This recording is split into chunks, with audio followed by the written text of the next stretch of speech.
Well,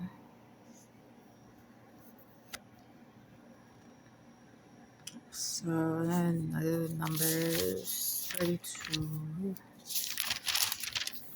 33, 34, 35, still like 36, right? So we're in numbers 32, yeah, 32, and I'm reading the NLT Bible. Um, it says the tribes east of the Jordan, Numbers 32 chapter. The tribes of Reuben and Gad owned vast numbers of livestock, so when they saw that the lands of Jazer and Gilead were ideally suited for their flocks and herds, they came to Moses, Eleazar the priest, and the other leaders of the community, and they said, "Notice the towns of Adria, Debian, and Jazer, Nimrah, and Heshbon." I do not know how to say these weird words. Elia, Sibia, Nibio, and beyond. The Lord has commanded and conquered this whole area for the community in Israel, and it is ideally suited for all the livestock. If we have found favor with you, please let us have this land as our property instead of giving us land across the Jordan River. Do you intend to stay here while your brothers go across and do all the fighting? Moses asked the men of God and Reuben, "Why do you want to discourage the rest of the people of Israel from going across to the land the Lord has given them? Your ancestors did the same thing when I sent them from to Kadesh Barnea to explore the land. After they went up to the valley of Israel and explored the land, they discouraged the people of Israel from entering the land the Lord has given them. Then the Lord was very angry with them, and he vowed, of all these I rescued from Egypt, no one who is 20 years old or older will ever see the land I swore to give to Abraham, Isaac, and Jacob, for they have not obeyed me wholeheartedly. The only expectations are Caleb, son of Jephthah, and Achiziah, and Joshua, son of Nun, for they have wholeheartedly followed the Lord. The Lord was angry with Israel and made them wander in the wilderness for 40 years until the entire generation that sinned in the Lord's sight had died. But here you are a brood of sinners doing exactly the same thing. You are making the Lord even angrier with Israel.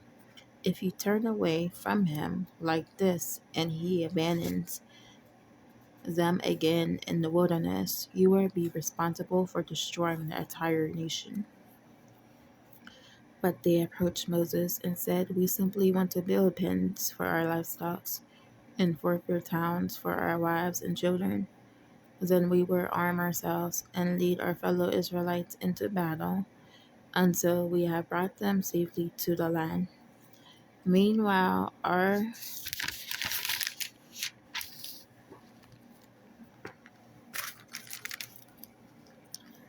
families will stay in the fortified towns we build here, so they will be safe from any attacks by the local people. We will not return to our homes until all the people of Israel have received their portions of land, but we do not claim any of the land on the other side of the Jordan. We would rather live here on the east side and accept this as our grant of land. Then Moses said, "If you keep your word and arm yourself for the Lord's battles, and if your troops cross the Jordan and keep fighting until the Lord has driven out his enemies, then you may return when the Lord has conquered the land, and you will have fulfilled your duty to the Lord and to the rest of the people of Israel. And the land on the east side of the Jordan will be your property from the Lord. But if you fail to keep your word, then you will have sinned against the Lord, and you may be sure that your sin will find you out. Go ahead and build towns for your families and pens for your flocks, but do everything you have promised." Then the men of God and Reuben replied, "We, your servants, will follow your instructions exactly. Our children, wives, flocks, and cattle will stay here in towns of Gilead, but all who are able to bear arms will cross over to fight for the Lord, just as you have said." So Moses gave orders to Uzziah the priest, Joshua son of Nun, and the leaders of the clans of Israel. He said that the men of God and women who are armed for battle must cross the Jordan with you to fight for the Lord. If you do, give them the land of Gilead as their property when the land is conquered. But if they refuse to arm themselves and cross over with you, then they must accept land with the rest of you in the land of Canaan. The tribes of Gad and Reuben said again, we are your servants, and we will do as the Lord has commanded. And we will cross the Jordan into Canaan fully armed to fight for the Lord, but our property will be here on the side of the Jordan. So Moses assigned the land to tribes of Gad, Reuben, and half the tribe of Messiah, son of Joseph. He gave them the territory of King Shalon of the Amorites, and the land of King Og of Bashan, the whole land with its beasts. So I'm probably gonna read the what we call the Auto Bible because I can't pronounce these words. And the descendants of God built the towns of Libyan, Archer area, Asia, Jezreel, Bethia, Nimrah, and Bethia. It's more complicated. Such a complicated thing when you can't pronounce the words and frustrated. These were all for towns with pens for their flocks. The descendants of Reuben built the towns of Heshbon, Elia, Kirion, Nibio, Mian, Simea, and they changed the names of some of the towns they conquered and rebuilt. And then the descendants of Machir of the tribe of Messiah went to Gilead and conquered it, and they drove out the Mermiads living there. So Moses gave Gilead to the myriad descendants of Mishia, and they settled there. The people of Jair, another clan of the tribes of Messiah, captured many of the towns in Gilead and changed the name of that region to the towns of Jair. Meanwhile, a man named Naboth captured the town of Kenia and its surrounding villages, and he renamed that area Naboth after himself.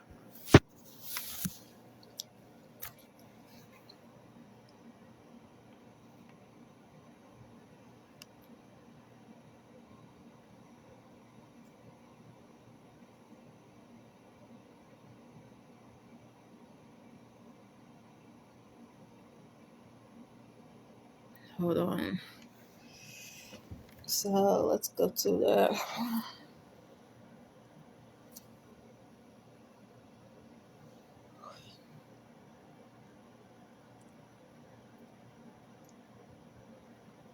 It says, however, this person's behavior has raised legitimate safety concerns that can't be ignored. Exactly. Like, why do you get on a Facebook dating app and you can't upload your recent pictures? Especially when you're talking to a woman. Women want to see what you actually look like. They don't want to see your old photos.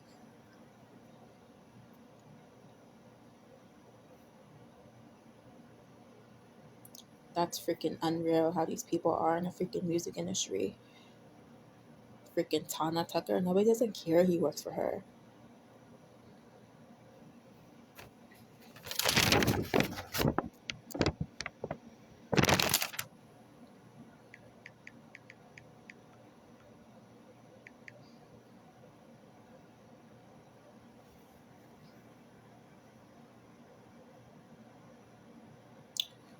So, certainly what we just read is chapter Numbers 32, recounts the story of the tribes of Reuben and Gad, along with the half tribe of Messiah, making a request to settle on the east side of the Jordan River instead of entering the promised land with the rest of the Israelites.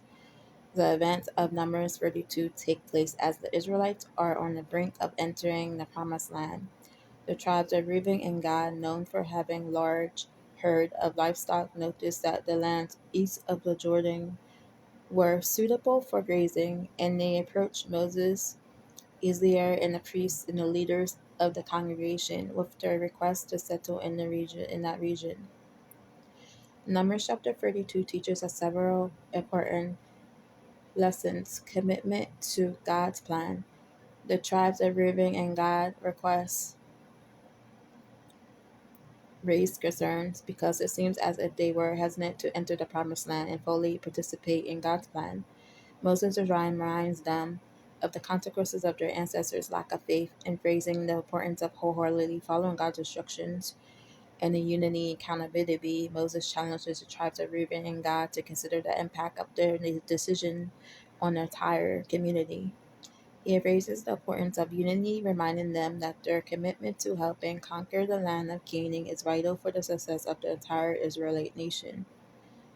Prioritizing spiritual well-being, Moses encourages the tribe of Reuben and Gad to prioritize the spiritual well-being of their fellow Israelites, and he warns them that if they choose to settle on the east side of the Jordan without participating in the conquest of the Promised Land, it would discourage the rest of the Israelites and potentially lead them astray. The application, while the specific context of Numbers chapter 32 may not directly be applicable to our lives today, we can still draw important principles from this passage. The commitment to God's plan. As Christians, we are called to wholeheartedly follow God's plan and purposes for our lives. We should not be hesitant or seek other paths that may compromise our commitment to Him. Instead, we should trust in His guidance and have faith in His promises. Unity and accountability. The importance of the unity and accountability within the Christian community cannot be overstated. We are called to support and encourage one another, taking into consideration the impact our decisions may have on the spiritual well-being of others. We should strive for unity and work together for the advancement of God's kingdom. In prioritizing the spiritual well-being, it is crucial that to prioritize our spiritual well-being and the spiritual growth of those around us. We should be mindful of how our choices and actions may influence others in their faith journey. Our decisions should be grounded in seeking God's will and promoting the spiritual health of the community. In the summary, Numbers 32 teaches us about the importance of commitment to God's plan, unity and accountability within the community, and prioritizing spiritual well-being. May we remain steadfast in following God's guidance, seeking unity and accountability in our relationship, and prioritize the spiritual growth of ourselves and others. So the hardest part is chapter number 33 is reading them names. I don't understand how to say them names or pronounce them.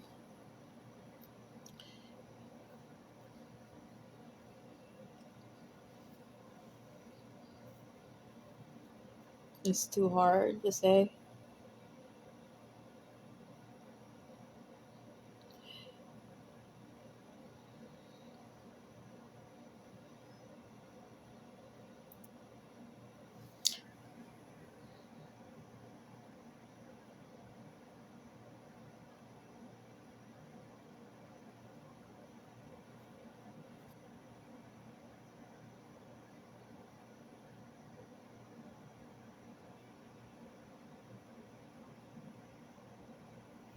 Chapter 33. Remembering Israel's Journey. This is the route the Israelites followed as they marched out of Egypt under the leadership of Moses and Aaron. At the Lord's direction, Moses kept a written record of their progress. These are the stages of their march, identified by the different places where they stopped along the way. They set out from the city of Ramesses in early spring, on the 15th day of the first month, on the morning after the first Passover celebration. The people of Israel left defiantly, in full view of all the Egyptians. Meanwhile, the Egyptians were burying all their firstborn sons, whom the Lord had killed the night before. The Lord had defeated the gods of Egypt that night with great acts of judgment. After leaving Ramesses, the Israelites set up camp at Succoth.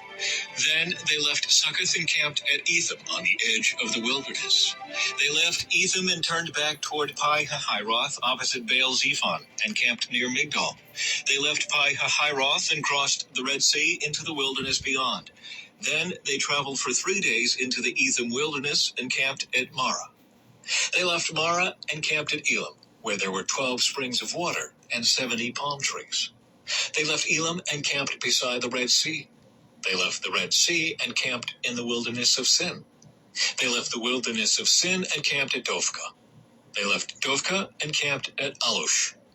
They left Alush and camped at Rephidim, where there was no water for the people to drink. They left Rephidim and camped in the wilderness of Sinai. They left the wilderness of Sinai and camped at Kibroth Hattaavah. They left Kibroth Hattaavah and camped at Hazeroth. They left Hazeroth and camped at Rithmah. They left Rithmah and camped at Rimmon Perez. They left Rimmon Perez and camped at Libnah. They left See Libnah how and long camped that at Rissa. names? They left Rissa and camped at Kehalatha. They left Kehalatha and camped at Mount Shepher.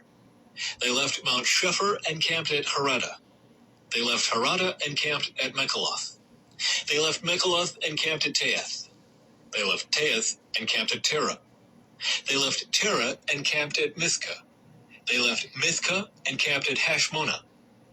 They left Hashmonah and camped at Mosroth. They left Mosroth and camped at Bene Jaakan.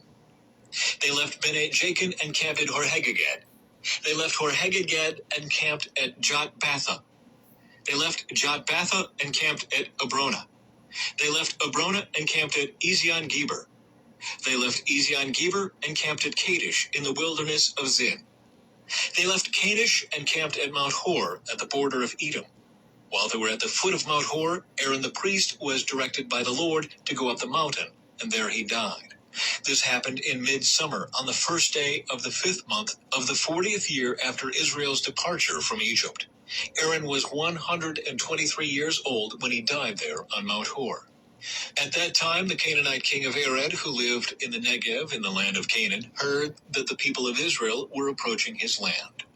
Meanwhile, the Israelites left Mount Hor and camped at Zalmonah. Then they left Zalmonah and camped at Punon. They left Punon and camped at Oboth. They left Oboth and camped at Aya Abiram on the border of Moab. They left Aya Abiram and camped at Dibon Gad. They left Dibon Gad and camped at Almon Diblathaim.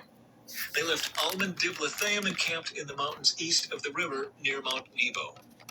They left the mountains east of the river and camped on the plains of Moab beside the Jordan River across from Jericho. Along the Jordan River, they camped from Beth Jeshemoth as far as the meadows of Acacia on the plains of Moab. While they were camped near the Jordan River on the plains of Moab opposite Jericho, the Lord said to Moses, "Give the following instructions to the people of Israel. When you cross the Jordan River into the land of Canaan, you must drive out all the people living there. You must destroy all their carved and molten images and demolish all their pagan shrines. Take possession of the land and settle in it, because I have given it to you to occupy.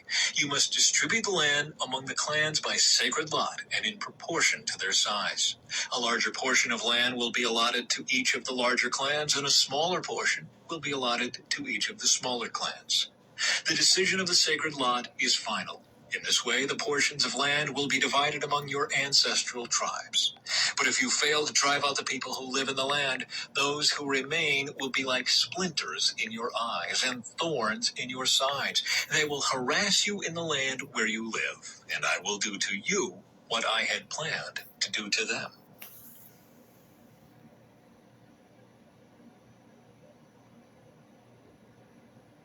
Chapter 34. Boundaries of the... Wait.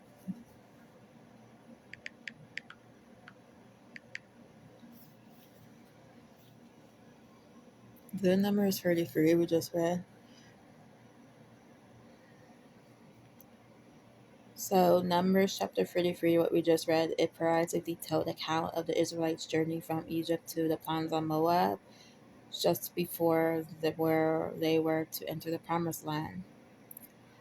As the Israelites prepared to enter the promised land, God commanded Moses to record their journey in the various locations where they camped along the way. This chapter serves as a historical record of the 40-year journey from Egypt through the wilderness and up to the borders of Canaan. Numbers 33 holds several important lessons for us. God's faithfulness. The chapter highlights God's faithfulness in leading the Israelites every step of the way, despite their disobedience and lack of faith at times. God remaining faithful to his promise to bring them into the land of Canaan. He guided them through the wilderness, protected them from their enemies, and provided for their needs. The consequences of disobedience throughout the journey, the Israelites faced consequences for their disobedience and lack of trust in God. They experienced hardship, suffered defeats in battle, and even faced divine judgment. This serves as a reminder of the importance of obedience and faithfulness to God's commands. A call to remember the listing of the various stops along the journey have a call for the Israelites to remember and reflect on God's faithfulness. It served as a reminder of their past experiences and God's provision, as well as a call to trust Him as they prepare to enter the promised land. Now, the application of Numbers 33, chapter 33 in Numbers. While the specific details of the Israelites' journey may not directly apply to our lives today, there are valuable lessons we can draw from Numbers chapter 33. God's faithfulness. We can trust in God's faithfulness and guidance in our own journeys of life. Just as He had led the Israelites through the wilderness, He will lead us through our own challenges and provide for our needs. We can rely on His faithfulness and trust that He will fulfill His promises. Obedience and trust. The Israelites' journey is a reminder of the importance of obedience and trust in God. We should strive to obey His commands and trust in His wisdom, even when we face with uncertainty or difficulties. Our obedience and faithfulness to God's ways will lead to a blessing and protection. And remembering God's faithfulness, it is an essential for us to remember and reflect on God's faithfulness in our lives.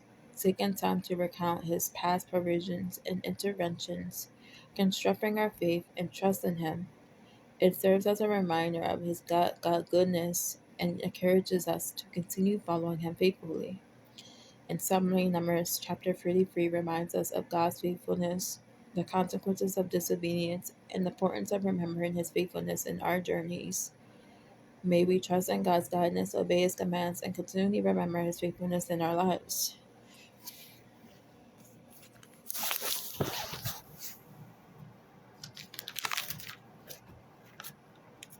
Now we're at chapter 34.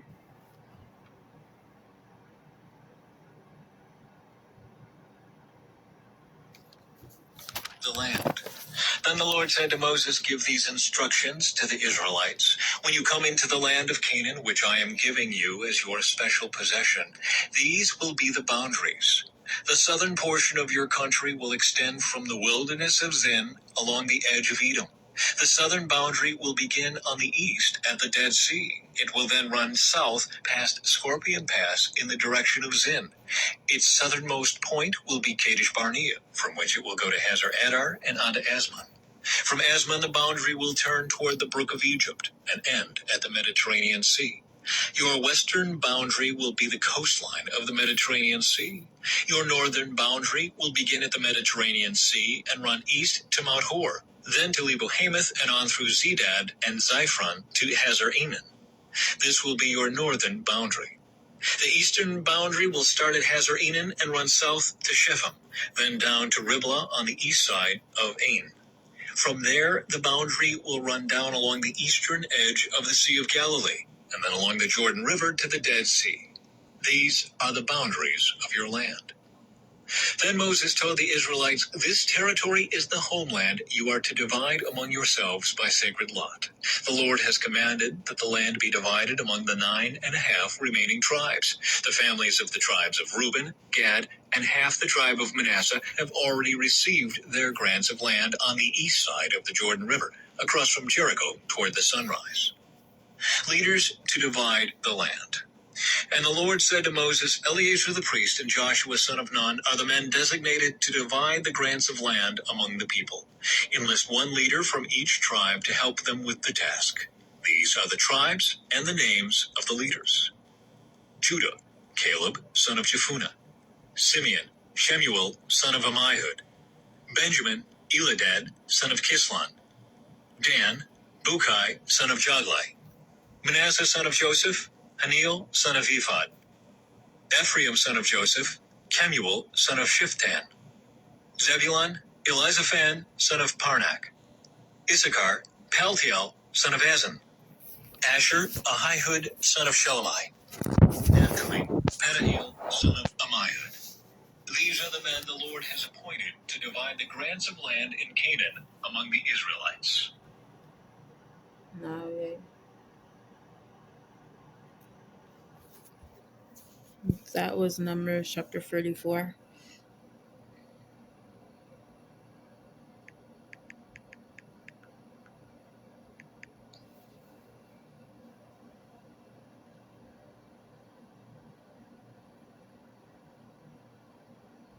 Certainly, let's dive significance of chapter Numbers chapter 34 provides instructions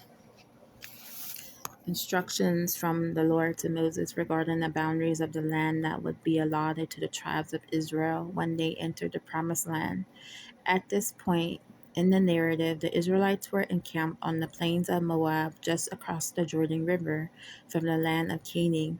God instructed Moses to command the Israelites to take possession of the land and apportion it among the tribes. Meaning, Numbers 34 teaches us a few important lessons. Number one, God's promise inherits. The chapter emphasizes that God is the one who determines the boundaries and apportions the land to the tribes of Israel. It highlights the faithfulness of God in fulfilling his promises to give them the land as an inheritance. Second, the stewardship and responsibility. The instructions given regarding the division of the land reminded the Israelites of the responsibility to steward the land that God had given them. It signifies the importance of taking ownership, cultivating the land, and living within the boundaries set by God. God's sovereignty in order, the precise delineation of boundaries reflects God's sovereignty and his desire for order among his people. It demonstrates his attention to detail and the importance of following his instructions for the proper function of a society. While the specific details of the land divisions may not directly be applicable to us Christians today, we can draw some valuable lessons from Numbers. Number one, gratitude for God's promises.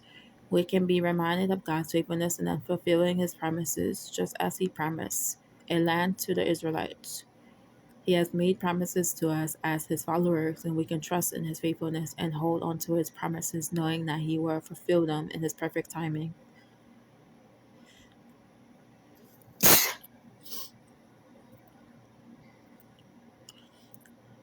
And we are called to be good stewards of the blessings and resources God has given us. This includes not only the physical land, but also our talents, relationships, and material possessions. We should cultivate and use them wisely, honoring God in every aspect of our lives. And we should strive to live within the boundaries set by God, both morality and spirituality. This entails following his commandments, adhering to his principles, and seeking his guidance in all aspects of our life. By doing so, we can experience his order, peace, and blessings. In summary, Numbers chapter 34 teaches us that about God's faithfulness in fulfilling his promises, the importance of stewardship, and the significance of seeking God's order in our lives. May be grateful for God's promises, responsible stewards of his blessings, and followers who seek to live within his boundaries.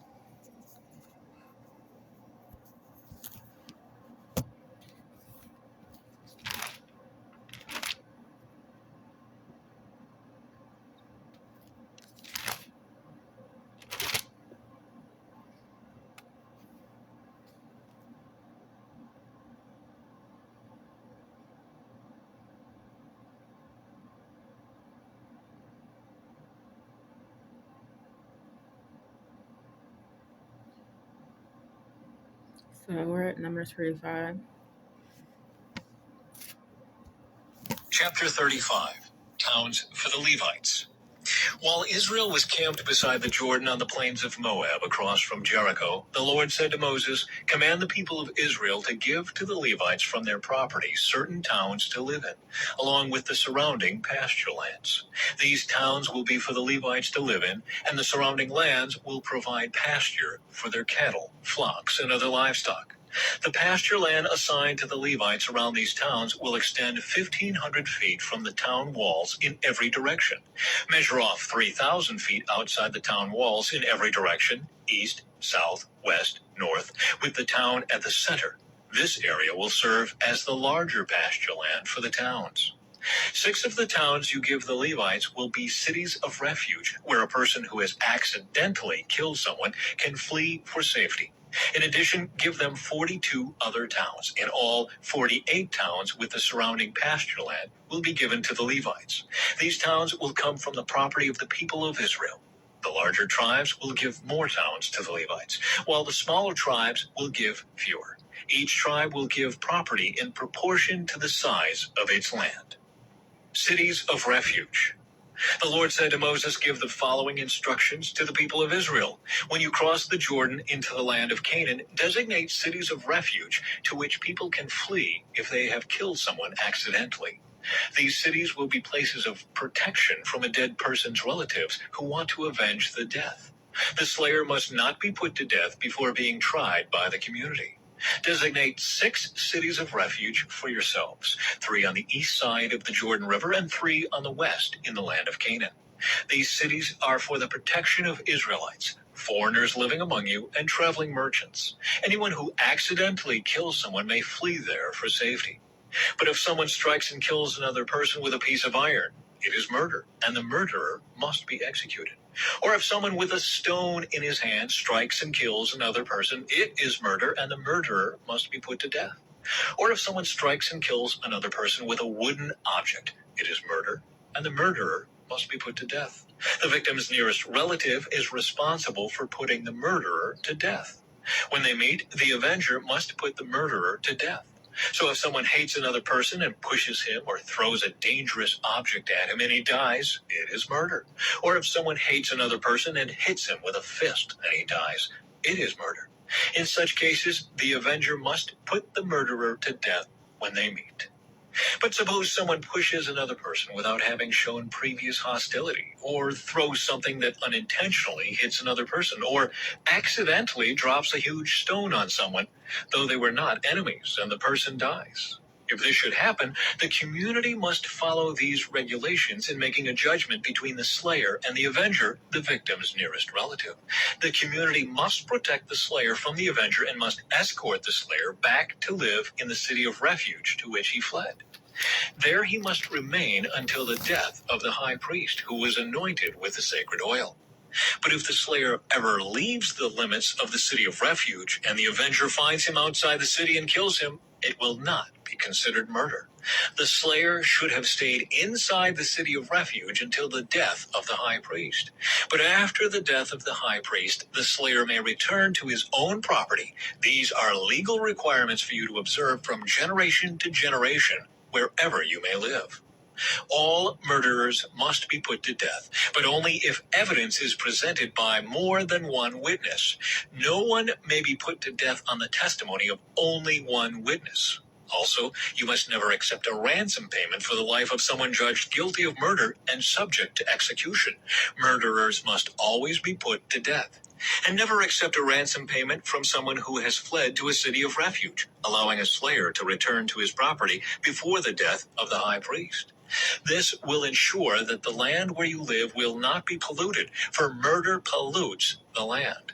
And no sacrifice except the execution of the murderer can purify the land from murder. You must not defile the land where you live, for I live there myself. I am the Lord who lives among the people of Israel.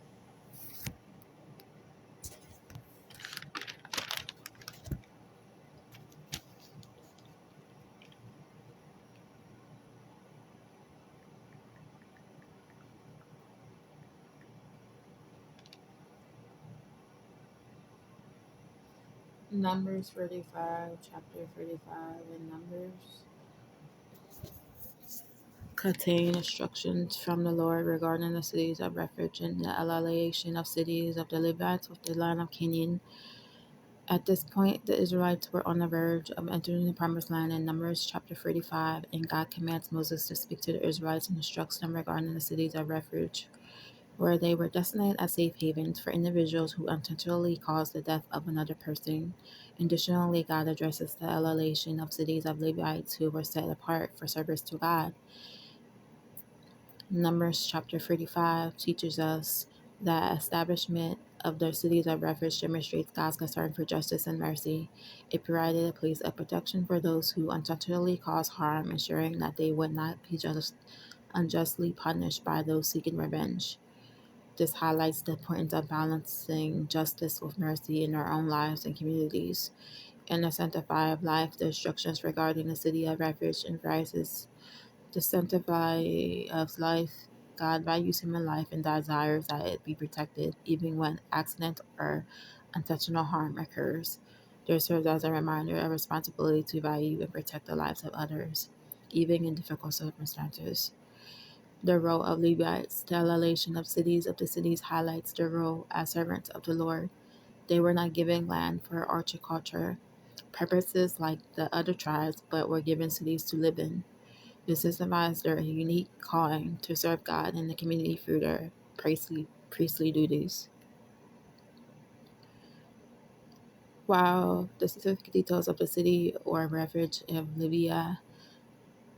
Levite cities may not be directly applicable to us Christians, we can draw important principles from chapters number 35. By balancing justice and mercy, we should strive to balance justice and mercy in our own interactions with others. Just as God provided a place of refuge for those who intentionally cause harm, we should seek to offer understanding and forgiveness to those who may have intentionally hurt us. This involves seeking reconciliation and promoting a culture of grace and mercy. Valuing human life, we are called to value and protect the sanctity of every human life. This means valuing the lives of others and treating them with dignity and respect regardless of their circumstances. We would actively work against violence and injustice and any form of harm to others. Serving God and others, like the Levites, we are called to serve God and others with our unique gifts and talents.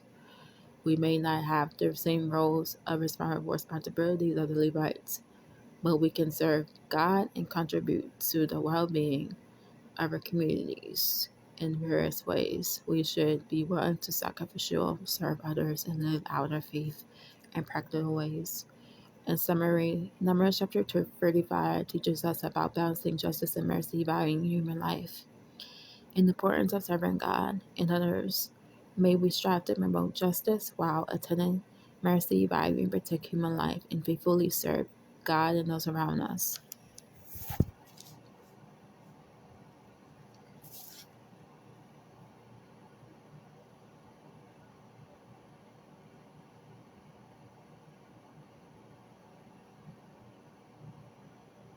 So, Numbers chapter 36. Chapter 36. Women who inherit property. Then the heads of the clans of Gilead, descendants of Machir, son of Manasseh, son of Joseph, came to Moses and the family leaders of Israel with a petition. They said, "Sir, the Lord instructed you to divide the land by sacred lot among the people of Israel. You were told by the Lord to give the grant of land owned by our brother Zelophehad to his daughters. But if they marry men from another tribe, their grants of land will go with them to the tribe into which they marry. In this way, the total area of our tribal land will be reduced. Then when the year of Jubilee comes, their portion of land will be added to that of the new tribe, causing it to be lost forever to our ancestral tribe." So Moses gave the Israelites this command from the Lord. "The claim of the men of the tribe of Joseph is legitimate. This is what the Lord commands concerning the daughters of Zelophehad. Let them marry anyone they like as long as it is within their own ancestral tribe. None of the territorial land may pass from tribe to tribe, for all the land given to each tribe must remain within the tribe to which it was first allotted. The daughters throughout the tribes of Israel who are in line to inherit property must marry within their tribe, so that all the Israelites will keep their ancestral property. No grant of land may pass from one tribe to another. Each tribe of Israel must keep its allotted portion of land." The daughters of Zelophehad did as the Lord commanded Moses. Mahlah, Tirzah, Hoglah, Milcah, and Noah all married cousins on their father's side. They married into the clans of Manasseh, son of Joseph. Thus, their inheritance of land remained within their ancestral tribe. These are the commands and regulations that the Lord gave to the people of Israel through Moses while they were camped on the plains of Moab beside the Jordan River across from Jericho.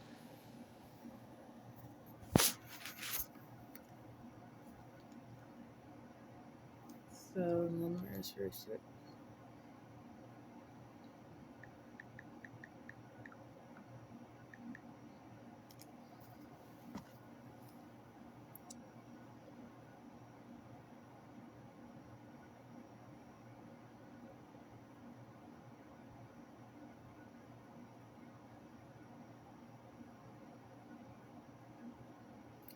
Numbers 46, chapter 46, contains the final instructions given by God regarding the inheritance of the land and the promised land. In Numbers 36, the heads of the tribe of Messiah approached Moses regarding a potential issue with the inheritance of the land.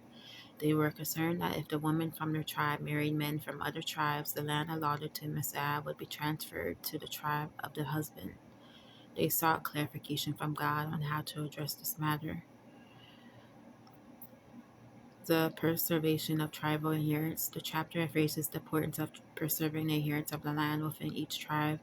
God instructs that if a woman from one tribe inherits land and marries someone from a different tribe, the land should not be permanently transferred.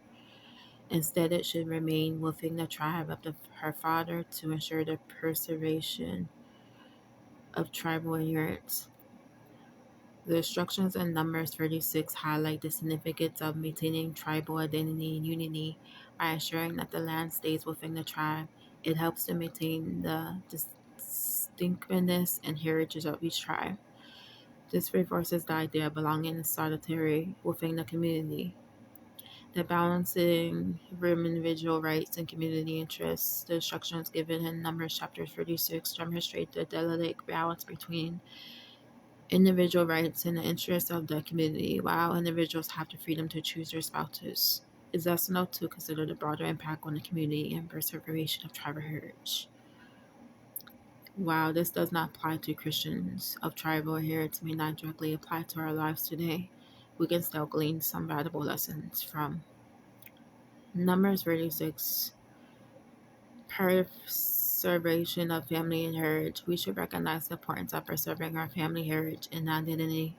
This includes valuing our family traditions, stories, and values that have been passed down through generations. It reminds us that the significance of our roots and the root role they play in shaping who we are. Unity and belonging. Numbers 36 encourage us to foster unity and a sense of belonging within our communities. This involves recognizing and appreciating the unique contributions and identities of different people and working towards inclusivity and harmony.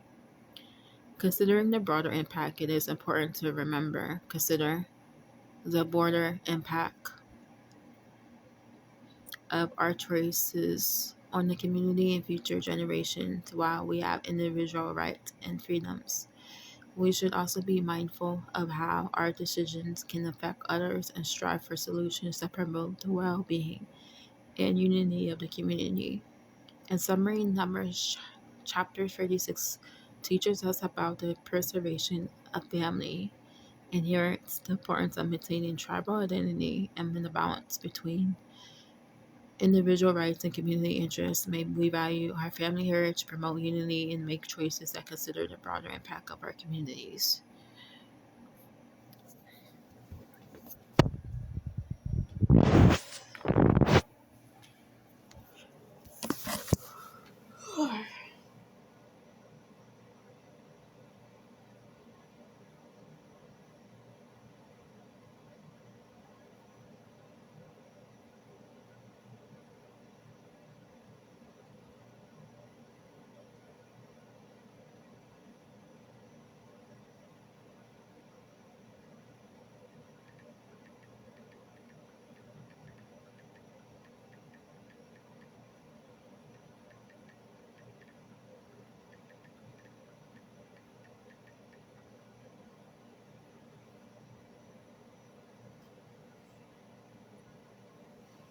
So, when we face the assertion that God is a murderer, it is important to respond with both truth and grace.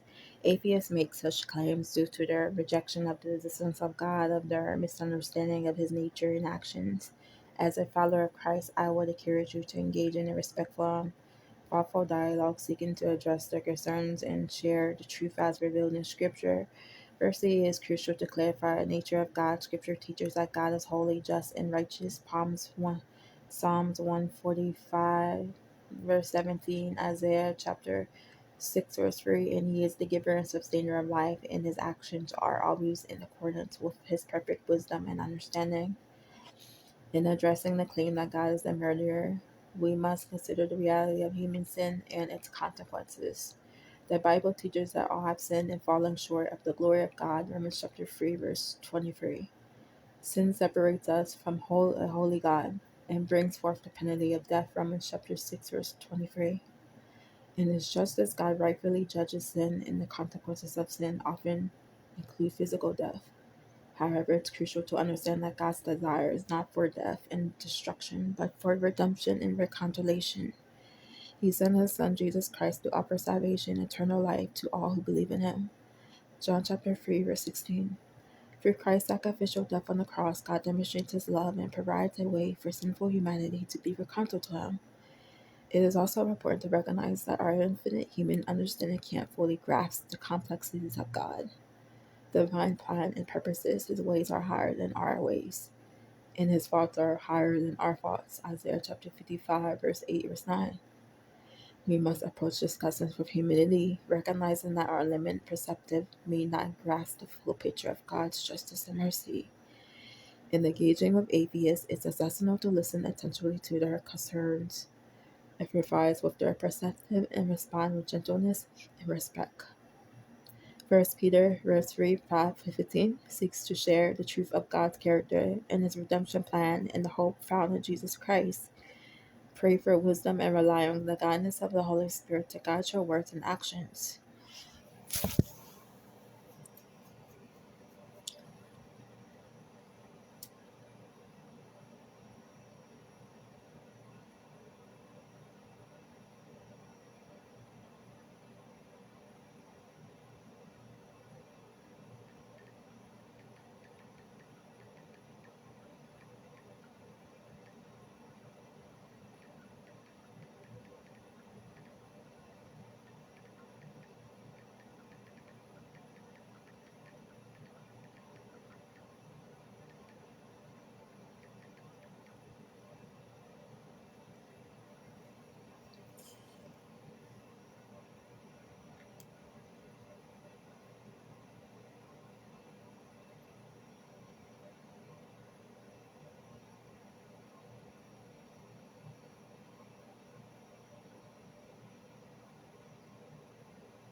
So,